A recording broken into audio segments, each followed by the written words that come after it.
यहाँ पर क्वेश्चन है कि एक सॉलिड हेमिस्फेयर है जिसकी रेडियस आर है, is made to just sink in a liquid of density rho. तो ये जो आपका देख रहे हो डायग्राम में, इसमें ये जो हेमिस्फेयर है ना, इसको एक सिलिंड्रिकल कंटेनर इस तरह का है जिसमें कि जस्ट इसको डुबा दिया गया है पानी में इस तरह से, ठीक है, जिसकी डेंसिटी है रो, और यहाँ पर इसकी रेडियस आर है।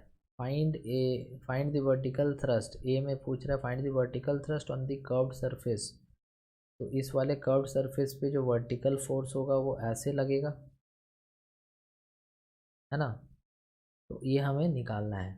तो ये इसके इस कर्व्ड सरफेस के ऊपर जितना पानी है उसका अगर वेट निकाल दिया जाए तो काम हो जाएगा, है कि नहीं।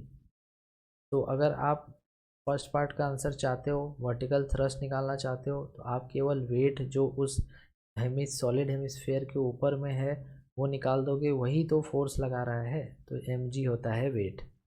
तो m हो गया डेंसिटी इंटू वॉल्यूम इंटू जी। अब देखो यहाँ पर डेंसिटी तो रो गिवन है, वॉल्यूम आपको केवल और केवल पानी का चाहिए, तो उसके लिए आप सिंपल ऐसे देखो कि पूरा अगर ये सिलेंडर होता तो इसका वॉल्यूम क्या रहता, pi r square into height h. H actual में यहाँ पे आर ही है, यही तो हाइट है। अगर ये पूरा सिलेंडर होता तो इसकी वॉल्यूम होती पाई आर स्क्वायर एच, लेकिन उसमें से हमें अगर इस हेमिस्फेयर का वॉल्यूम घटा दिया 2/3 पाई आर क्यूब अगर हमने घटा दिया, ठीक है, ये पूरा अगर हमने इसमें डिक्रीज़ कर दिया volume of the solid hemisphere, तो ये आपको किसका वॉल्यूम दे रहा है। तो आपने क्या किया कि आपने इस पूरे सिलेंडर में से इस पूरे सिलेंडर में से आपने इस हेमिस्फेयर की वॉल्यूम को डिक्रीज़ करा दिया, तो आपको जो पानी बच रहा है इसमें उसी का वॉल्यूम मिल रहा है ना। तो इसीलिए हम लोग यहाँ पर लिखेंगे v के जगह पर pi r cube -2 pi r cube by 3 into g. तो ये हो जाएगा rho into 3 - 2 1, so pi r cube by 3 into ji.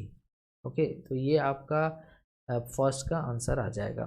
Second में पूछ रहा है vertical thrust on the flat surface, तो जो नीचे बेस है उस पर वर्टिकल थ्रस्ट कितना होगा, कौन लगाएगा। तो देखो उसको निकालने के लिए तुम इस तरह से सोचो यहाँ पर कि जो भी यहाँ पर थ्रस्ट होगा लगेगा वो एक्चुअल में उस फ्लैट पार्ट में नीचे से ऐसे लगेगा, ऐसे ऐसे लगेगा, ठीक है। तो इस तरह से ये लगेगा। तो इसके ऊपर जो लिक्विड है हेमिस्फेयर के साथ उसका वॉल्यूम कितना है, तो उसका वॉल्यूम है पाई आर स्क्वायर एच, और डेंसिटी रो है।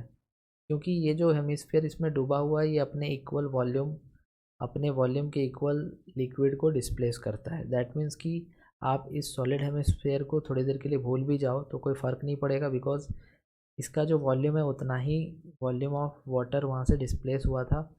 तो ऐसा मान लेंगे कि अगर हमें ये फोर्स निकालना है सेकेंड पार्ट में, तो हम लोग लिखेंगे force equals to rho v g, जहाँ पर रो तो पूरा लिक्विड का वॉल्यूम इंटू वॉल्यूम टोटल जो सिलेंडर का हो जाएगा pi r square h into g कर देंगे। तो ये आपको दे देगा rho into pi r cube into g, ठीक है। ये अपवर्ड डायरेक्शन में होगा, ये डाउनवर्ड डायरेक्शन में होगा। नेक्स्ट है थर्ड वाला, दैट के side thrust on the hemisphere. अब देखो साइड थ्रस्ट हेमिस्फेयर पे कुछ होगा नहीं, ज़ीरो होगा। कैसे, तो जैसे कि ये हेमिस्फेयर है और इस पे जो प्रेशर लगेगा या फोर्स लगेगा वो परपेंडिकुलर ऐसे लगेगा, ठीक है, जिसके दो कंपोनेंट्स होंगे, एक इधर और एक इधर। सेम इधर से भी तो कुछ फोर्स ऐसे लग रहा होगा, इसके भी दो कंपोनेंट्स होंगे, एक इस तरफ और एक इस तरफ। तो ये हॉरिजॉन्टल वाला जो है इक्वल और ऑपोजिट होकर के कैंसिल हो जाता है, समझ रहे हो। तो इस वजह से साइड से कोई भी थ्रस्ट जो है यहाँ पे नहीं लगेगा। और नेक्स्ट लास्ट में हमसे डी में पूछ रहा है the total hydrostatic force acting on the hemisphere.